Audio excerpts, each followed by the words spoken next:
दोस्तों जरा सोचिए, नया साल शुरू होता है और हम सब गोल्स बनाते हैं। कोई कहता है जिम ज्वाइन करूंगा, कोई कहता है पढ़ाई पर फोकस करूंगा, कोई कहता है रोज 5 बजे उठूंगा। पहले हफ्ते सब कुछ परफेक्ट लगता है, जोश भी है, एनर्जी भी है, लेकिन जैसे जैसे दिन गुजरते हैं मोटिवेशन कम होने लगता है। जिम छूट जाता है, किताबें अलमारी में रखी रह जाती हैं और सुबह का अलार्म बार बार स्नूज हो जाता है। यह सिर्फ आपके साथ नहीं, दुनिया के ज्यादातर लोगों के साथ होता है। लेकिन सवाल यह है, ऐसा क्यों होता है और असली मोटिवेशन को कैसे समझें और उसे लगातार बनाए रखें? यही है साइकोलॉजी ऑफ मोटिवेशन। मोटिवेशन कोई जादू नहीं है, यह हमारे दिमाग की साइंस है।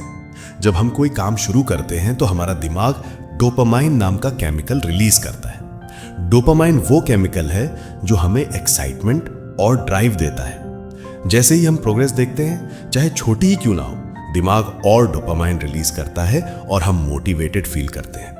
यही वजह है कि जब आप टू डू लिस्ट से कोई टास्क काटते हैं तो अंदर से खुशी मिलती है। वो छोटी सी हैप्पीनेस आपका ब्रेन रिवॉर्ड के तौर पर देता है।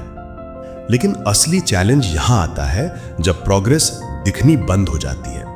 एग्जाम्पल के तौर पर, जिम का पहला हफ्ता इजी लगता है क्योंकि बॉडी में सोरनेस और थोड़ी इंप्रूवमेंट दिखती है, लेकिन 3 हफ्ते बाद रिजल्ट्स धीमे हो जाते हैं और यहीं पर मोटिवेशन गिरने लगता है। अब दिमाग कहता है कि मुझे रिवॉर्ड नहीं मिल रहा तो क्यों मेहनत करूं।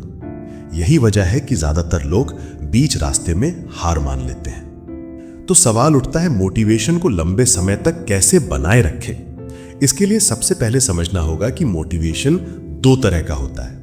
पहला, एक्सट्रिंसिक मोटिवेशन, यानी बाहर से मिलने वाली मोटिवेशन। जैसे कोई आपको कहे कि अगर अच्छे मार्क्स लाए तो रिवॉर्ड मिलेगा, या जिम में कोई कॉम्प्लीमेंट दे कि आप अच्छे दिख रहे हैं। दूसरा, इंट्रिंसिक मोटिवेशन, यानी अंदर से आने वाली मोटिवेशन, जब आप खुद उस काम को करने में मजा महसूस करते हैं या उस काम को करने का डीपर रीजन आपके लिए स्ट्रांग होता है। अब रिसर्च ये कहती है कि एक्सट्रिंसिक मोटिवेशन थोड़े समय के लिए काम करती है, लेकिन लॉन्ग टर्म में सिर्फ इंट्रिंसिक मोटिवेशन ही टिकती है। एग्जाम्पल, अगर आप जिम सिर्फ दूसरों की तारीफ के लिए जाते हैं तो कुछ दिन बाद आपका जोश खत्म हो जाएगा। लेकिन अगर आप जिम इस सोच से जाते हैं कि मैं हेल्दी रहूंगा, मेरे अंदर एनर्जी रहेगी, मैं अपने गोल्स अचीव कर पाऊंगा, तो ये मोटिवेशन लंबे समय तक टिकती है। मोटिवेशन को साइंस सिंपल टर्म्स में इस तरह एक्सप्लेन करती है। दिमाग हर काम को कॉस्ट और रिवॉर्ड के हिसाब से तौलता है। अगर रिवॉर्ड कॉस्ट से ज्यादा लगता है तो दिमाग मोटिवेटेड होता है, अगर कॉस्ट ज्यादा लगे तो दिमाग अवॉइड करता है। एग्जाम्पल, अगर पढ़ाई बोरिंग लगती है लेकिन एग्जाम पास करना जरूरी है तो दिमाग कहेगा कि ठीक है, पढ़ाई कर लो। लेकिन अगर पढ़ाई का लॉन्ग टर्म रिवॉर्ड आपको क्लियर दिखे, जैसे कैरियर, कॉन्फिडेंस और सक्सेस, तो आप और स्ट्रांगली मोटिवेटेड रहेंगे। एक और पावरफुल कंसेप्ट है आइडेंटिटी बेस्ड मोटिवेशन। इसका मतलब है कि आप खुद को किस नजर से देखते हैं। अगर आप कहते हैं मैं एक डिसिप्लिन्ड व्यक्ति हूं, तो आपके एक्शंस भी उसी हिसाब से होंगे। लेकिन अगर आप कहते हैं मैं बहुत लेजी हूं, तो दिमाग उसी पैटर्न को बार बार रिपीट करेगा।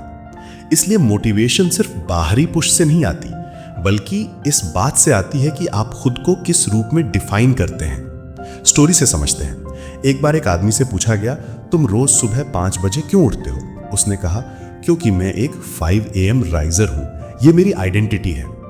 अब सोचिए, अगर वो सिर्फ इसलिए उठता कि उसे ऑफिस जल्दी जाना है तो 1-2 दिन उठकर छोड़ देता, लेकिन उसने अपनी आइडेंटिटी बदल दी और यही उसे लगातार मोटिवेटेड रखती है। तो दोस्तों, मोटिवेशन साइकोलॉजी हमें यह सिखाती है कि हमें हमेशा अपने गोल्स को छोटे छोटे हिस्सों में बांटना चाहिए ताकि दिमाग को बार बार डोपामाइन रिवॉर्ड मिलता रहे। हमें एक्सट्रिंसिक मोटिवेशन से ज्यादा इंट्रिंसिक मोटिवेशन पे फोकस करना चाहिए। और सबसे जरूरी, हमें अपनी आइडेंटिटी बदलनी होगी। जब आप खुद से कहेंगे कि मैं डिसिप्लिन्ड हूं, मैं फोकस्ड हूं, मैं मेहनती हूं, तो आपके एक्शंस अपने आप उसी दिशा में जाने लगेंगे। मोटिवेशन की असली साइकोलॉजी यही है, अपने दिमाग को यह सिखाना कि मेहनत रिवॉर्ड से ज्यादा इंपॉर्टेंट है और प्रोग्रेस चाहे कितनी भी छोटी हो, उसे सेलिब्रेट करना जरूरी है। तो दोस्तों, अब आप बताइए, आपके लिए मोटिवेशन सबसे ज्यादा कहां से आता है? दूसरों से मिली तारीफ या फिर आपके अंदर की इनर ड्राइव? कमेंट में जरूर लिखिए।